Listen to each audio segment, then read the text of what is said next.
Today I feel like we got a good call. We're going to talk about kind of composure, how a masculine man stays composed. A calm presence, physical control, emotional command. All right, well, let's jump into it. I got an opening quote for everybody. Men who lack composure make others feel unsafe. Men who are calm, grounded, and controlled communicate power without saying a word. A masculine man doesn't flinch, fidget, or flee. He stands firm, not because he's pretending, but because he's rooted in who he is. So we're going to go over what composure looks like and the definition of composure.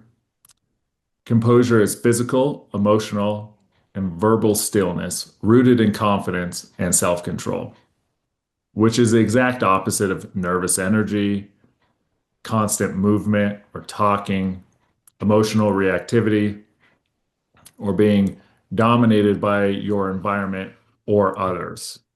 And when we think of composure, oftentimes professional athletes, if you think of your Michael Jordans, your Tiger Woods, your Tom Brady's, they're losing. Professional fighters, really good composure. I mean, you're actually going to war.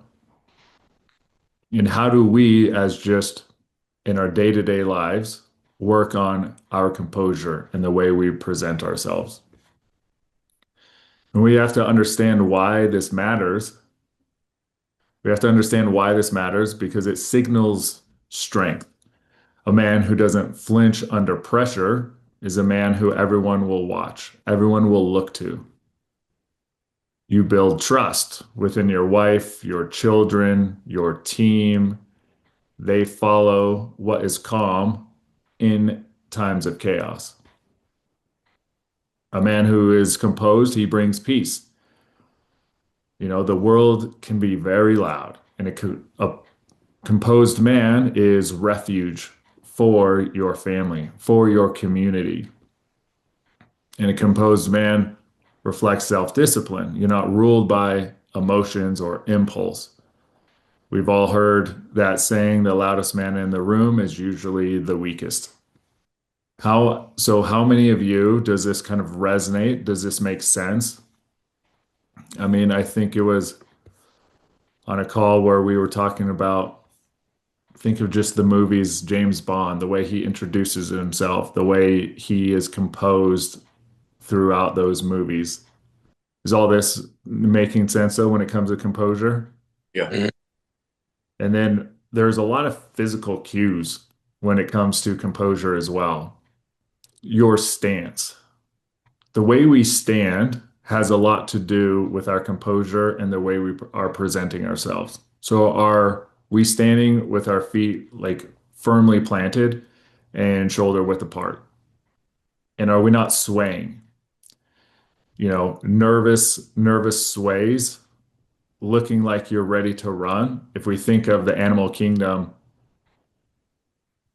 a like gazelle or an antelope, they're always ready to sprint away. And do you give the energy that you're ready to flee out of a fight or flight? Or are you confidently standing? Our posture. Do we have our chest up? Are our shoulders relaxed and back? Or are our shoulders rounded? Where's our chin level? Are we always looking down? Do we have the Eeyore presence? Or do we have our chin forward and or up, depending on what it is that we're doing? And then with our where our chin placement is and our stance, then comes where our eye contact is. Do we have a steady stare or are our eyes always darting? Are we always looking around? Are we like looking down when we're talking to people? Because our eye contact also communicates where we are in the hierarchy, whether it's dominance or presence. And then our hands, what are we doing with our hands? Are our hands by our sides or are they clasped? Or are we fidgeting? Are we like cracking our knuckles while we're talking to somebody in a social settings? Are we playing with like maybe like our ring?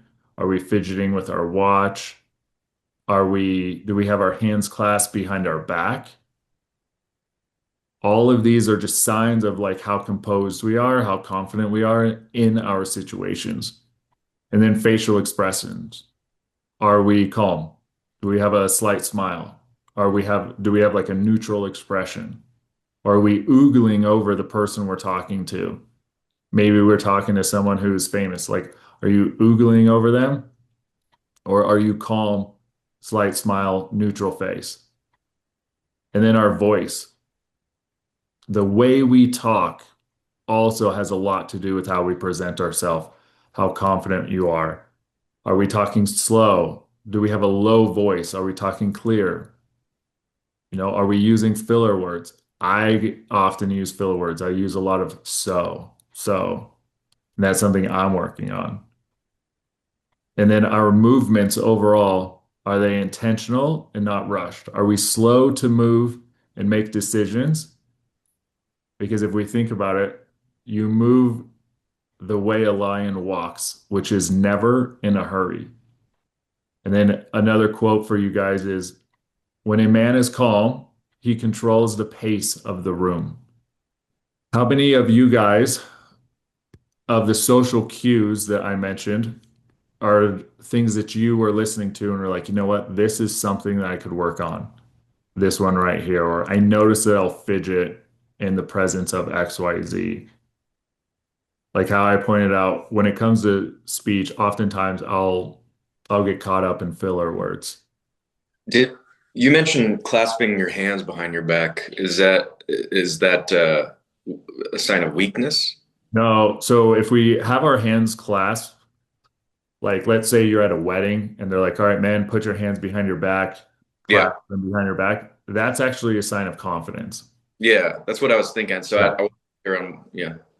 Yeah. So, yep. And then there's different levels. It's like, are your hands clasped? Are you grabbing your wrist or are you holding your elbow?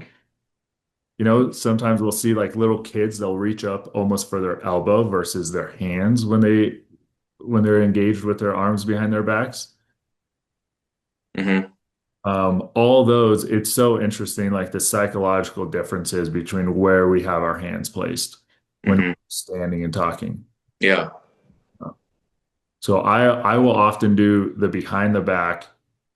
I do not get close to people when I do that, but I Mm. will be in a social setting engaged. Maybe there's a circle. Maybe I'm talking to somebody, or I'll do that if you see me coaching my son's soccer. That's how I'm standing pretty much 99% of the time. Or even like when I'm coaching my son's football. Yeah, it helps pull your shoulders back too. Hands clasped behind me. Hmm. Yeah, but you'll see, people will, always be moving, not comfortable moving their hands, repositioning all the time. Those fidgeties, how are we preventing ourselves from doing that and just being more calm, just being more composed? Are we playing with our Apple Watch just out of habit? I don't wear an Apple Watch. Yeah, you were talking about filler words and how you use the word so, Mhm. and that is definitely something that I have struggled with a lot. Um, um, Using so many filler words, like right there, I used the word and in different conversations, I will, instead of taking strategic pauses here and there, I feel like I have to fill that silence. Mhm. So that's something I've been trying to, but it's so difficult because it's so subconscious. Yeah, and we have to think about it. That's why it's are we listening and slow to speak, quick to listen, slow to speak. It's in what is it like James 2 or James 3? They reference that. And how do we just take that minute, speak slowly and clearly, and that's it. There's nothing else that needs to be said. Versus when you see someone who nervous talks, They're going quick. They might be talking in circles. Then they keep just going on, and it's fast paced. Kind of just like over explaining, trying to like justify their own point. Yeah. And then you have guys like Ben Shapiro, who's just a high intelligent guy who speaks at a faster pace, but oftentimes he's in a debate setting. He's in a setting where you're trying to win the conversation. Yeah. Versus if you're just creating dialogue with someone, like if I were to meet Noah, there would be no reason for me to have a conversation with him in the reference of a Ben Shapiro. Whereas I can just talk as fast as I can because there's no winning. It's how are we creating dialogue and talking to one another and building that rapport. And when you're composed, there's no reason to do the nervous talking fast or the trying to win over in a conversation like a Ben Shapiro. Because I've had people bring that up. Well, like Ben Shapiro, he talks so fast. It's like that's because he's on a mission and his mission is to win. So we don't want to conflate the two. All right, so mental and emotional command. We have to always remember that as a masculine man, we respond and we don't react. So we are aware of what triggers us. And for anyone on this call, it's like, are we aware of what triggers us? And are we not allowing it to control us? And a masculine man does not yell to get respect. He commands respect by being unshaken. So I have a question for the group. What makes you lose composure most easily, whether it be criticism, stress, or feeling disrespected? What makes you lose composure most easily? Those things you just mentioned. I think it's things that take up unnecessary amounts of time. Like I'll often get annoyed with if I'm talking with someone, especially in a work environment, I want the facts. I want to know what I need to do. I don't want to have to sit there and listen to it over it. And it's kind of funny because my dad is he doesn't do it on purpose, but he is the type of person who will know that I know how to change a tire, but teach me how to change a tire every time like it's the first time he ever taught me. And it just very difficult to keep composed in that moment because I'm like, I could have had this done 15 minutes ago, and here we are still talking about what look. So when your dad teaches you something that he's already taught, say that one more time. Oh yeah, yeah. So like he will um just always want to explain it again, even if it's like something that I already know. He will want to teach it to me, not work on it. Gotcha. In that scenario, I would just ask, is there something in us that feels slightly offended because we already know when, and we give this person grace by saying they may genuinely think that they're doing us a service by teaching us this task. Because Yeah, it may be that person's only way of showing affection to you that they're teaching you something. And maybe that's his love language.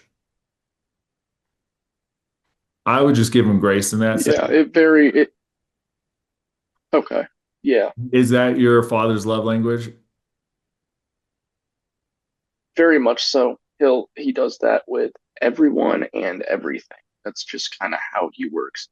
He wants to provide value, and his way of providing value is teaching new things. And my love language is not. It's very much like, okay, let's get this done like right now. Let's go. Let's save Yeah. time. So I think you're right, just to give grace. So I want to talk about if when I want to jump back to this voice, are we having using a like a low voice, talking slow and very clear? Um, but I don't know if you guys know, I'm doing a live on these that just shows me.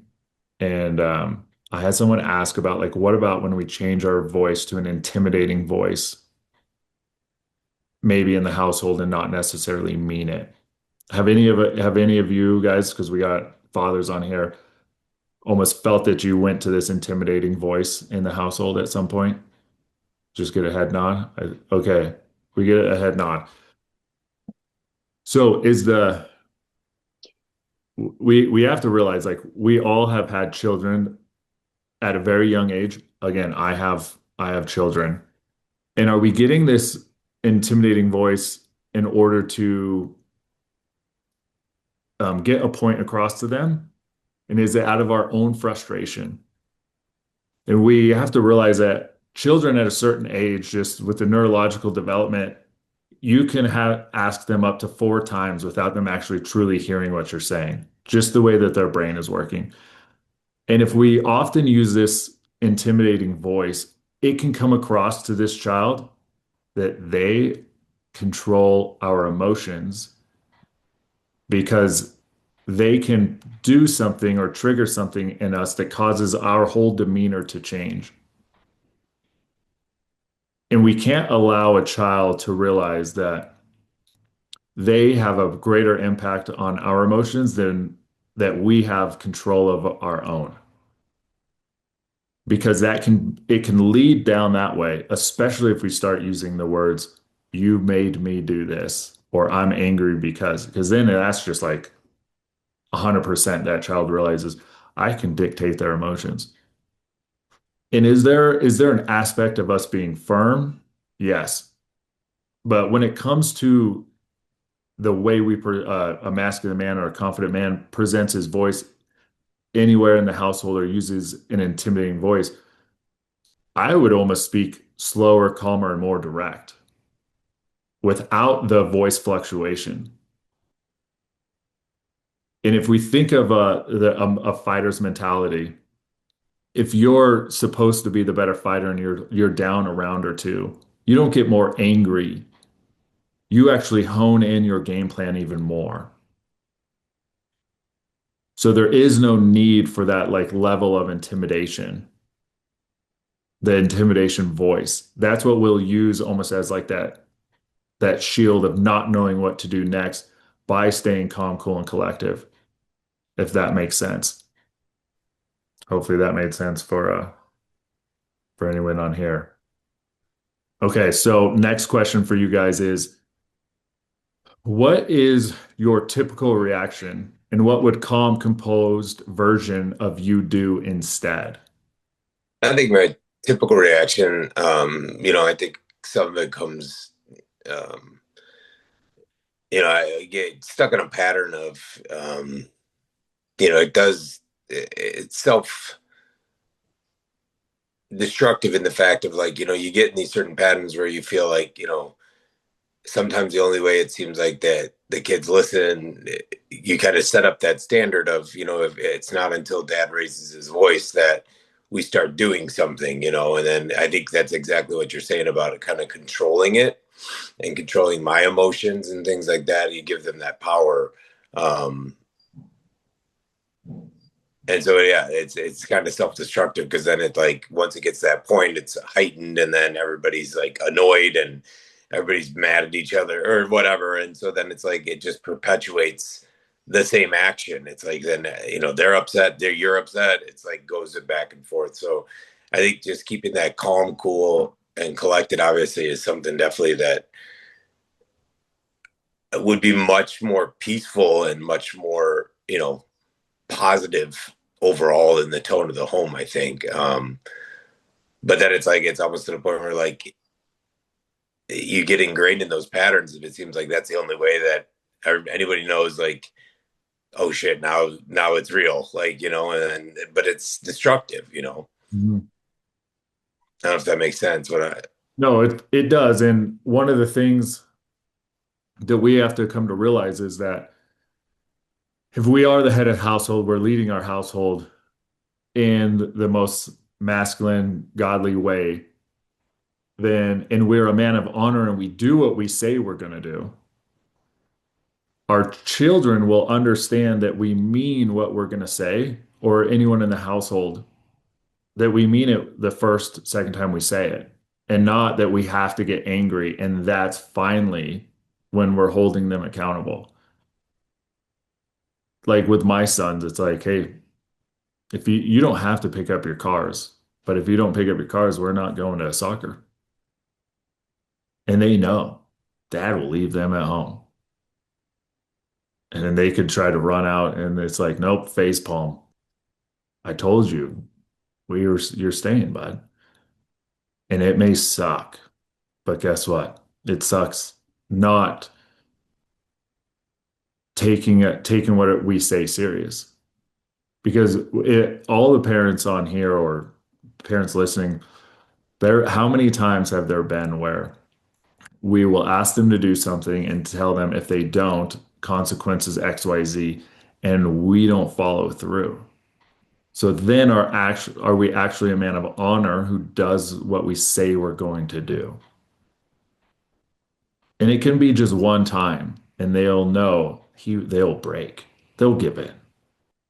So then if we are a man of honor, we just have to follow through. And if we follow through from day one, it will be that much easier. Because then they're going to be like, oh, he's reliable because he does what he says in any circumstance. It's a hard one to dig out though when it's not. You know what I mean? Yeah, and then that's when we got to double down. But yes, the digging out is something that we have to be willing to go through that painful process of how much longer is that going to be, Yeah. and then just be willing to do it though, because we can recraft the culture of our household. We just have to be willing to go through the growing pains. It's no different than going to the gym and like, man, I want some really big biceps and just hitting the curls and it has to tear the muscle and you're so sore you don't want to go back 2 days later to do arms again or whatever it is at the gym. It's like I'm so sore. Is this even worth it?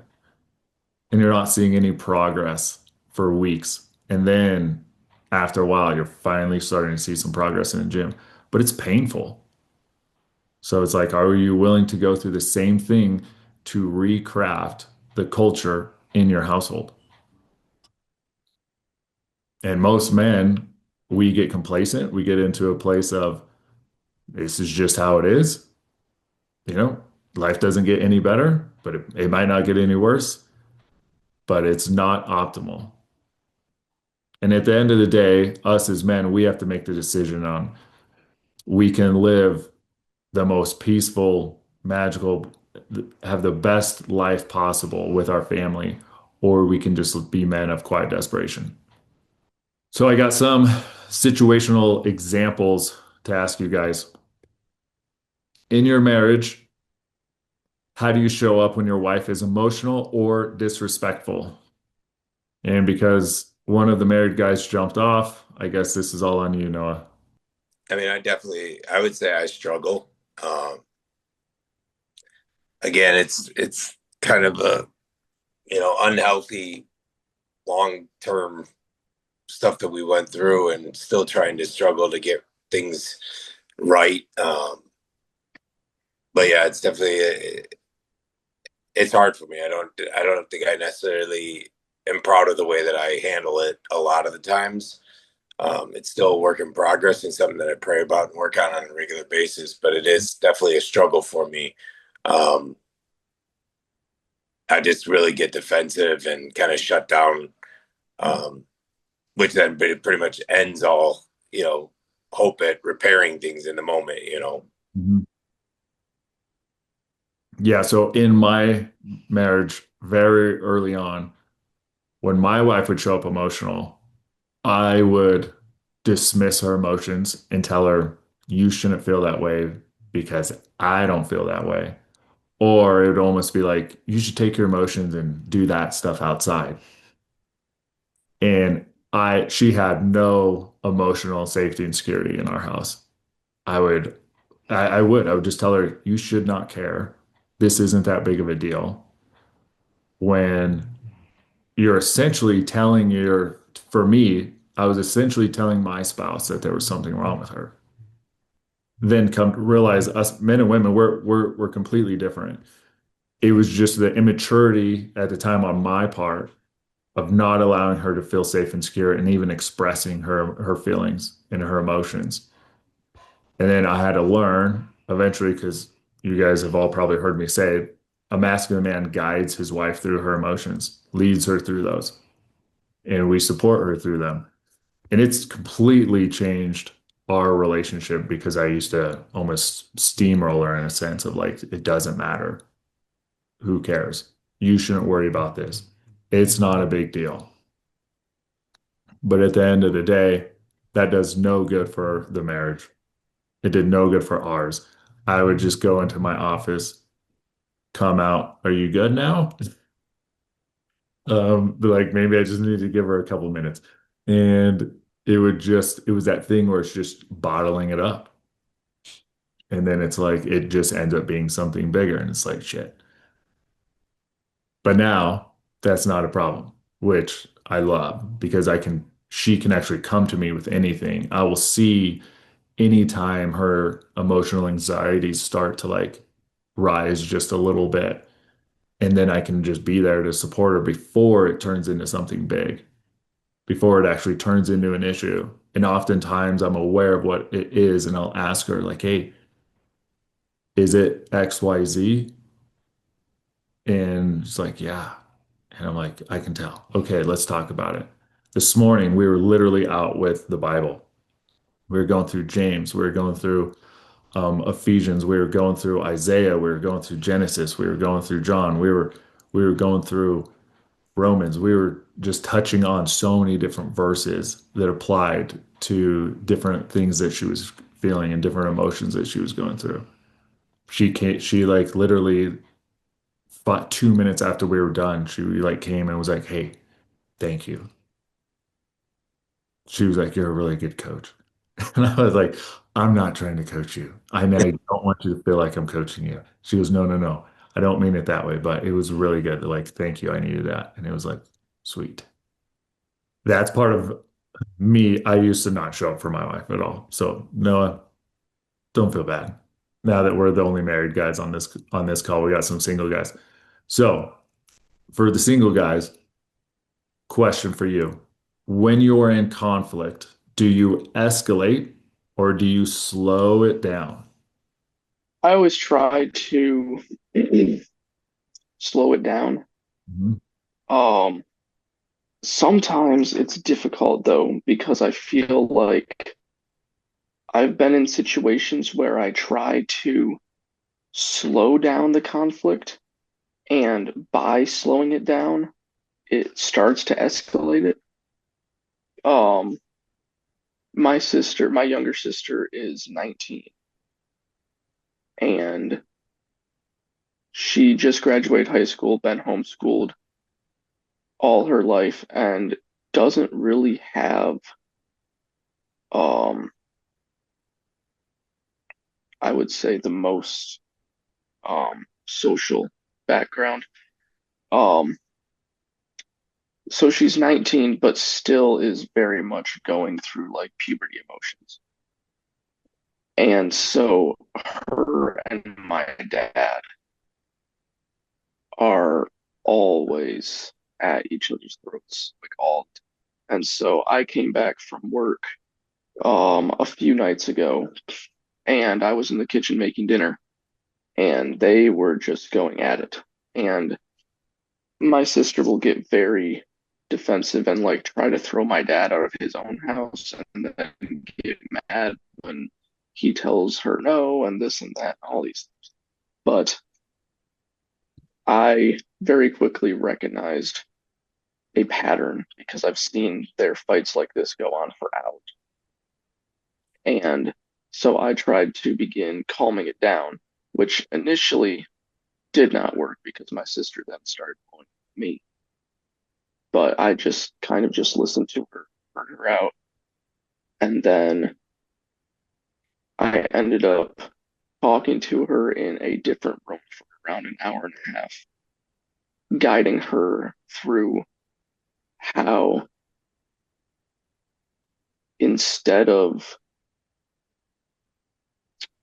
blaming other people for things that have happened, if you take responsibility for what you are able to and realize that beyond what you're able to control, it's not worth worrying about.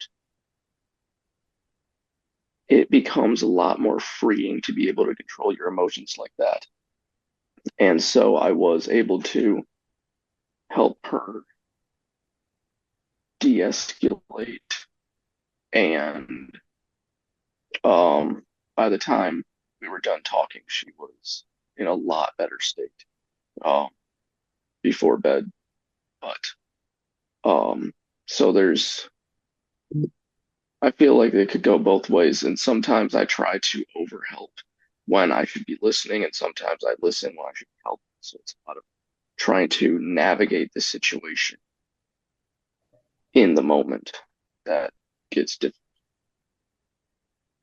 Yeah, and I would continue to work on just being that calm presence in that household in those situations. There's no need to, in regards to that situation, you don't need to be there to play judge or referee and giving out points of who's right or wrong.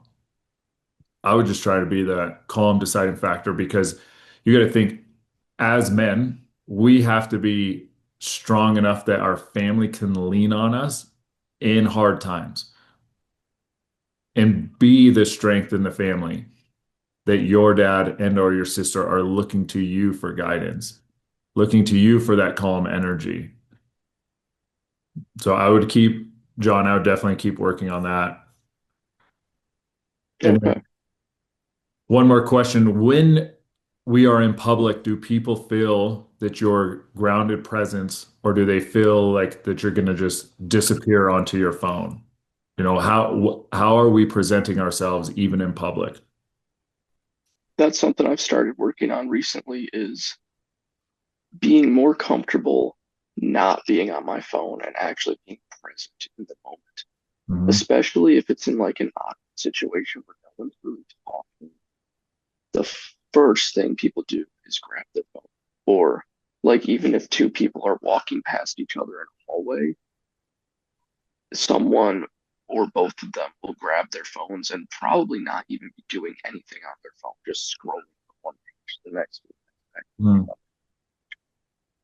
And I've been trying to work on being present, and it's really been an eye opener as to how many people really are not present in this world. Mhm. Mhm. And I saw a really cool Joe Rogan episode where he had this photographer on, and the photographer did very unconventional kind of photography. He would just go out into public places in bigger areas like Miami, New York, LA, places like that. And he would just take photos of the crowds of people. And then he would Photoshop and get rid of all the phones or electronics in the photos. And it literally looked like people were walking around like zombies. And I've started looking at that and just kind of being present and looking around and imagining if they weren't on their phone because it's been so socially normalized Mhm. to say, wow, if that person wasn't on their phone, they would just be sitting there kind of just like walking this everywhere. And it's kind of scary. Yeah. Mhm. All right, Noah, when you're in public, what do you give off? Are you a phone guy? Are you grounded in the present? Do people feel your energy and want to engage with you? I think I would I'd definitely say it varies. I mean, definitely when I am present, I feel like I'm pretty engaging and stuff, but I do definitely have, I get caught with, whether it's waiting or wherever we are a lot of the times, I'll get caught up with being on the phone and stuff like that. I think the hard part too is nowadays it's like there's so much busyness that, like I feel like I'm like my real job is a professional chauffeur. Like it's like taking one kid to one thing and waiting for them there and then getting them in the car, rushing over to take the other kid to this thing and picking them up and going back and forth. And, it's like, I feel like sometimes like, they offload and, cause their days are like they get home from school and then we have soccer practice and they have to go to dance and they, here and there. So, um, unfortunately, I feel like, yeah, it definitely does. It's something that I am not a big fan of. It's just the constant need for, some sort of stimulation or something, So I would say definitely it's something that I still work on because it is something that is overpowering at times. Mhm.